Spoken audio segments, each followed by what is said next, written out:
पुण्यात नसरापूर नंतर जुन्नर तालुक्यातील पिंपळवाडीत 10 वर्षीय मुलीवरती अत्याचार करून तिची हत्या केल्याची धक्कादायक घटना समोर आली। घराशेजारी राहणाऱ्या संशयितानंच ओळखीचा गैरफायदा घेत मुलीला घरातून शेतात नेलं आणि तिथे हे गैरकृत्य केल्याचं तपासात समोर आले। अवघ्या 10 वर्षांच्या चिमुकलीवरती अत्याचार करून तिचा खून केल्याच्या घटनेनं जुन्नर तालुका हादरलाय। पिंपळवाडी येथे 4थीत शिकणाऱ्या मुलीला तिच्या घराशेजारी राहणाऱ्या एका तरुणानं ओळखीचा फायदा घेऊन घरातून बाहेर नेलं। त्यानंतर शेतात नेऊन तिच्यावरती अत्याचार केला आणि तिचा खून केल्याचं पोलीस तपासामध्ये निष्पन्न झाले। मुलगी बराच वेळ झाला घरातून बेपत्ता झाल्यानंतर कुटुंबीय आणि ग्रामस्थांनी तिचा शोध घेतला। आज दुपारी साधारणतः 2 वाजण्याच्या दरम्यान एक मिसिंग मुलगी झाली असे समाजामध्ये एक मेसेज गेला। त्याच्यानंतर त्या घरच्यांनी साधारणतः 1-2 तास 4 वाजेपर्यंत शोधण्याचा प्रयत्न केला, परंतु त्यानंतर घरच्यांनी तक्रार दिल्यानंतर डिपार्टमेंट इथं हजर झालं आणि डिपार्टमेंट बरोबर आम्ही सगळे त्यांच्याबरोबर मदत करत होतो। इकडचे ओढे असतील, विहिरी असतील किंवा ऊसाचं शेत असेल, ह्या सर्व ठिकाणी आम्ही त्यांना शोधण्याचा प्रयत्न केला, परंतु ते काय हाती यश येत नव्हतं। नंतर ह्या रोडला जेवढे CCTV कॅमेरे आहेत खाजगी मालकीचे, ते सगळे कॅमेरे आम्ही चेक केले डिपार्टमेंटच्या साहाय्यानं, तरी त्या कॅमेऱ्यामध्ये काही त्याचा शोध लागत नव्हता। नंतर साधारणतः 8च्या दरम्यान संशयित एका आरोपीला त्यांनी ताब्यात घेतलं डिपार्टमेंटनी आणि ताब्यात घेतल्यानंतर त्यांनी त्यांच्या पद्धतीने विचारल्यानंतर तिथं पिंपळवंडीचं लेंडेस्थळ आहे, त्या लेंडेस्थळाचा एक ओढा आहे, त्या ओढ्याच्या कडेला त्यांनी तिथं त्या चिमुरडीला तिचं काय म्हणू आपण त्याला अत्याचार करून तिचा खून केल्याचं निष्पन्न झालं आणि त्यांनी ते जागा स्पॉट दाखवला आणि त्याच्यानंतर ते क्लिअर झालं का ह्या व्यक्तीनेच हे सगळं केलेलं आहे। त्याच्यानंतर फॉरेन्सिक लॅबची टीम आल्या, पोलीस डिपार्टमेंट आले, ओतूरच्या असतील, आळेपाट्याच्या असतील, नारायणगावच्या असतील, सर्व आमच्या लेंडे स्थळातल्या सगळं युवकांनी आणि ज्येष्ठांनी सगळ्या डिपार्टमेंटला सहकार्य केलं। त्यांना हवं नव्हते रात्रीच्या वेळेला टॉर्च वगैरे किंवा अंधारात इकडे जाणं, तर आमची मुलं पहिली पुढे जायची, नंतर डिपार्टमेंटला सहकार्य करून डिपार्टमेंट यायचं। त्याच्यानंतर त्या बिचाऱ्या मुलीचा मृतदेह तिथं सापडला। त्याच्यानंतर फॉरेन्सिकची लॅब तिथे गेली आणि हा सगळा घटनाक्रम पाहिल्यानंतर प्रत्येक व्यक्तीचं मन हे हेलावून गेले।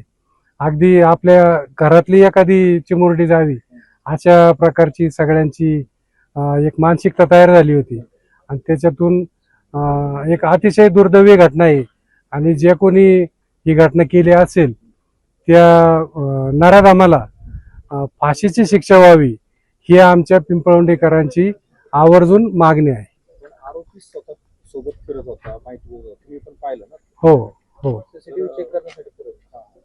किती म्हणायचं धाडस म्हणजे? त्याचं हाईट एवढी आहे साहेब, ज्या वेळेला आम्ही पहिला CCTV चेक करायला गेलो त्यावेळेला तो आरोपी समोर बसला होता आणि ज्या वेळेला तो सायकलवरनं तिथं जाताना दिसला संशयित बरं का, तर त्यावेळेला त्याची एवढी हाईट, तो म्हणतो हे बघा मीच आहे सायकलवाला, एवढ्यापर्यंत ते म्हणजे त्याला काय देवाने ती सुबुद्धी म्हणावी का दुर्बुद्धी दुर्बुद्धी नाही, सुबुद्धीच म्हणावी का, ते शोधण्यासाठी त्याचं ते वाक्य तेवढं एक कामाला आलं असावं। त्यांनी कुठं प्लॅनिंग या गोष्टी केल्या नाही, ते आता कसं आता प्राथमिक दर्शनी आम्हाला नाही सांगता येणार। बस, धन्यवाद। त्याची काय पार्श्वभूमी होती का? पार्श्वभूमी आता तो शेतीत काम करणारा मुलगा, त्याची पार्श्वभूमी तरी आपण म्हणजे असं कधी जाणवलं नाही आमच्या पिंपळवंडीकरांना, कारण ज्याला गरज लागेल त्या शेतकऱ्याकडे तो कामाला जायचा रोजंदारीने आणि परत घरी जायचे संध्याकाळी। आता इथले बरेचसे लोक अशी आहेत का ती रोजंदारीने कामं करतात, साधारणतः 20 ते 25 वर्षाचं वय असावं त्याचं, आणि ते चिमुरडीचं बालिकेचं 10 वर्ष, ती मला वाटतं 4थीला होती ना, 4थीला होती ती। नातेसंबंध ओळख काय नाही, तो फक्त आमच्या मळ्यातल्या, आमच्याकडेच जनरली ती लोक कामाला जास्त असतात, ते पाहण्यातला होता आणि हा असं करेल असं कोणाला कधीही वाटलं नव्हतं। दरम्यान तपासादरम्यान पोलिसांनी संशयिताला ताब्यात घेतलं असून घटनेचा संपूर्ण घटनाक्रम तपासला जातोय। पोलीस तपासामध्ये अत्याचार आणि खून झाल्याचंही निष्पन्न झाले। या संदर्भात माहिती देताना संदीप गिल यांनी सांगितलं, आज संध्याकाळी दुपारच्या नंतर एक 25 वर्षाच्या तरुणाने एक 9.5 वर्षाची जी मुलगी आहे त्याच्या शेजारी घरात जे राहत होती ते घरी दुसऱ्या मुलाबरोबर खेळत असताना टीव्ही बघत असताना ते त्यांना घरातून ओळख असून बाहेर घेऊन गेला आणि गावी बाहेर हे जे शेत आहे ते शेतात पुढे जाऊन त्यांनी त्याच्यावर लैंगिक अत्याचार केला आहे आणि त्याची हत्या केली आहे. याचा जे आरोपी आहे त्याला ताब्यात घेण्यात आलेला आहे आणि पुढील जे तपास आहे ते चालू करण्यात आलेला आहे. सध्या आमची फॉरेन्सिक टीम जागेवर आहे आणि त्या जागेचा पंचनामा पाहणी हे चालू आहे आणि वैद्यकीय तपासणी जी आहे त्याची प्रोसेस सुद्धा चालू आहे. या अमानुष घटनेनं नातेवाईकांसह ग्रामस्थांमध्ये प्रचंड संतापाची लाट उसळली आहे. आरोपीला कठोरात कठोर शिक्षा व्हावी अशी मागणी ग्रामस्थांकडून होते.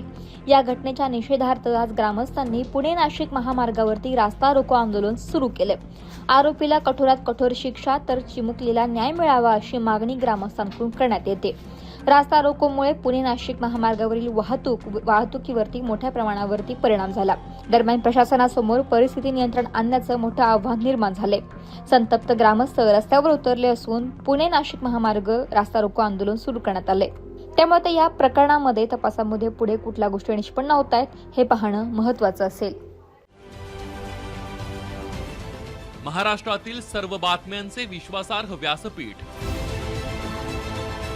सकाळच्या सर्व सोशल मीडिया प्लॅटफॉर्मला लाईक, फॉलो आणि सबस्क्राईब करा. तसंच सर्व नोटिफिकेशनसाठी बेल आयकॉन प्रेस करायला विसरू नका.